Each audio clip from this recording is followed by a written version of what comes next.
जी, hair weaving जो होता है वो पहले ज़माने में सुई धागे से बालों को बांध दिया जाता था। जैसे क्राउन एरिया बाल्ड है तो उसको साइड के बालों को लेके चोटी बांध के उसके साथ सुई धागा बांध के उसको अप्लाई किया जाता था, जो कि काफ़ी पेनफुल था। जॉन सर, अगर हम हेयर पैच या हेयर फिक्सिंग के बारे में बात करते हैं तो किन्हें ये लगाना चाहिए? हेयर पैच जो होता है ये टेम्पररी होता है या एक बार लगा दिया ये परमानेंट होता है? क्योंकि एक बार फिक्स कर देंगे हम तो उसके बाद सिर्फ हमें सर्विस करते जाना है और निकालने की ज़रूरत नहीं है। हम कहीं भी घूमने जा सकते हैं, उसके साथ स्विमिंग पूल में भी जा सकते हैं, हर चीज़ कर सकते हैं उसके साथ। जी, टेम्पररी पैच जो है वो लोग यूज़ कर सकते हैं जिन्हें कभी-कभी यूज़ करना है। जैसे कोई फ़ोटो सेशन है या किसी की शादी है, वहाँ पे उनको फ़ोटोज़ वगैरह चाहिए और थोड़ी देर के लिए लगाना ही है, उनके लिए है। जी, खुद ही ऑपरेट कर सकते हैं, खुद लगाइए, खुद निकाल सकते हैं। किसी का टेक्नीशियन की ज़रूरत नहीं पड़ेगी उसमें।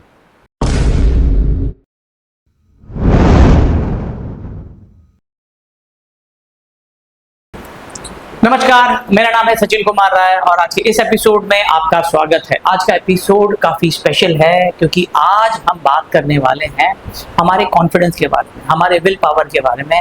ये कॉन्फिडेंस है, विल पावर जो है वो कहीं ना कहीं हमारे बालों के कारण आता है। पर ऐसा होता है बहुत बार कि हमारे बाल जो है झड़ जाते हैं, बोल्डनेस आ जाता है, उससे कहीं ना कहीं हमारा जो कॉन्फिडेंस है वो डगमगा जाता है। हम कहीं ना कहीं हीन भावना आती है, इंफीरियरिटी कॉम्प्लेक्स आता है और बाल झड़ने या गिरने की कोई एज या उम्र नहीं बची।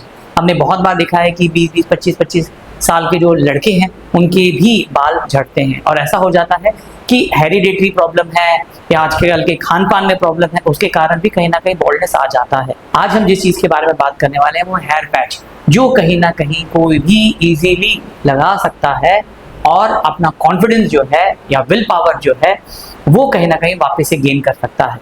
इसके लिए आज हमारे पास जो एक्सपर्ट हैं वो है जॉन, मिस्टर जॉन भी हम बोल सकते हैं, जिनका बिग बी नाम से स्टूडियो है। जॉन सर को करीब 25 साल का एक्सपीरियंस है ये फील्ड में। 15,000 से ज़्यादा इनके जो है क्लाइंट इनके साथ में कहीं ना कहीं जुड़े। तो चलिए हम लोग जॉन सर से बात करते हैं हेयर पैच के बारे में। नमस्कार John sir.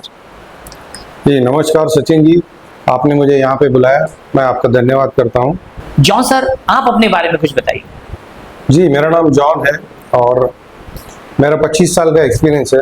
All over world में मेरे 15,000 से ज़्यादा क्लाइंट्स हैं और ऑल ओवर वर्ल्ड में मैंने 32 लोगों को फ्रेंचाइजी भी दे चुका हूँ, जो कि अच्छे से चला रहे हैं लोग।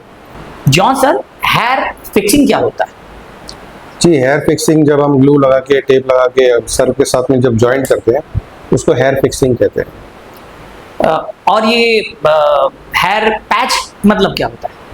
हेयर पैच मतलब जब हम एक वाटरप्रूफ नेट लेते हैं और उसके ऊपर बाल बांध देते हैं तो दोनों का जब कॉम्बिनेशन बैठता है तो एक पैच बनता है, उसको हम हेयर पैच कहते हैं। उसे हम डायरेक्टली भी अप्लाई कर सकते हैं और उसको बॉर्डर लगा के भी अप्लाई कर सकते हैं। बॉर्डर लगाने से ज़्यादा मजबूती आती है और विदाउट बॉर्डर जो है वो कम मजबूती होती है।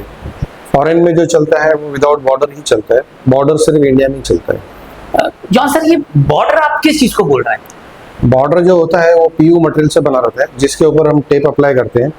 वो काफ़ी मजबूत रहता है, उसके ऊपर हम टेप लगाने के बाद जब हम खींच के निकालते भी हैं तो वो उसको डैमेज नहीं होता है। और जॉन सर, पहले जो ट्रेंड चलता था कि हेयर वीविंग, ये हेयर वीविंग क्या होता है? जी, हेयर वीविंग जो होता है वो पहले ज़माने में सुई धागे से बालों को बांध दिया जाता था। जैसे क्राउन एरिया बाल्ड है तो उसको साइड के बालों को लेके चोटी बांध के उसके साथ सुई धागा बांध के उसको अप्लाई किया जाता था, जो कि काफ़ी पेनफुल था। तो आजकल जो है उसका चलन नहीं है, वो बंद हो चुका है। पूरे इंडिया में शायद ही कोई एक आध कारीगर होगा जो करता होगा, तो सक्सेस नहीं है, वो बंद हो चुका है। अभी मेरी नज़र में अभी कोई भी ऐसा कारीगर नहीं जो करता हो ये काम। बढ़िया। जॉन सर, अगर हम हेयर पैच या हेयर फिक्सिंग के बारे में बात करते हैं तो किन्हें ये लगाना चाहिए?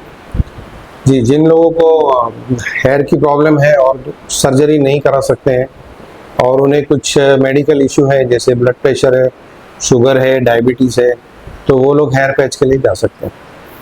तो हम ये जो बात कर रहे हैं उन लोगों के बारे में बात कर रहे हैं जिनके बाल नहीं हैं। जी, जॉन सर, ये हेयर पैच जो होता है ये टेम्पररी होता है या एक बार लगा दिया ये परमानेंट होता है?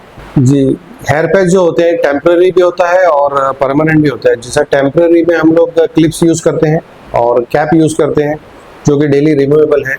उसके अलावा जो परमानेंट होता है उसमें हम ग्लू और टेप यूज़ करते हैं, तो वो परमानेंट हो जाता है। जॉन सर, ये टेम्पररी आपने कहा, थोड़ा इसके बारे में क्लियर बताइए।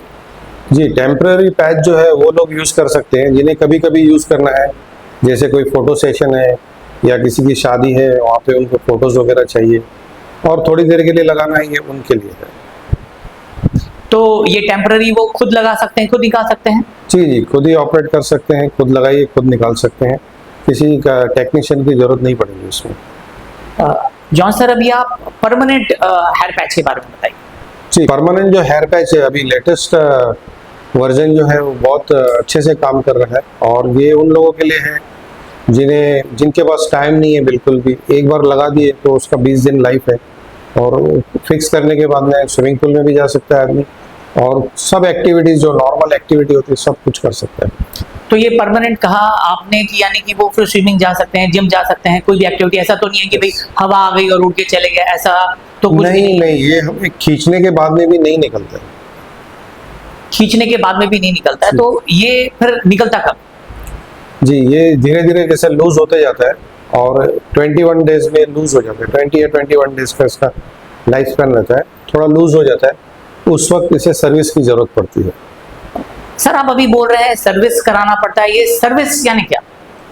जी, सर्विसिंग माना हेयर पैच को हम पूरा खोल के उसको री इंस्टॉल करते हैं, उसमें पूरा वॉश होता है, नए तरीके से ग्लू लगता है, नया उसमें टेप लगता है, और प्रॉपर तरीके से जैसा फर्स्ट टाइम इंस्टॉल किया था वैसे ही वापस से इंस्टॉल करते हैं। इसको हम नॉर्मल लैंग्वेज में सर्विसिंग कहते हैं। जॉन सर, ये जो हेयर पैच होते हैं ये किस चीज से बने रहते हैं?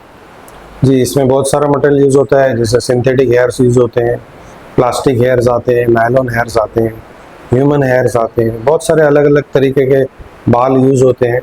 जैसा जैसा क्वालिटी रहता है वैसा रेट रहता है। अब जैसे आपने क्वालिटी के बारे में बात की, तो अगर हम जो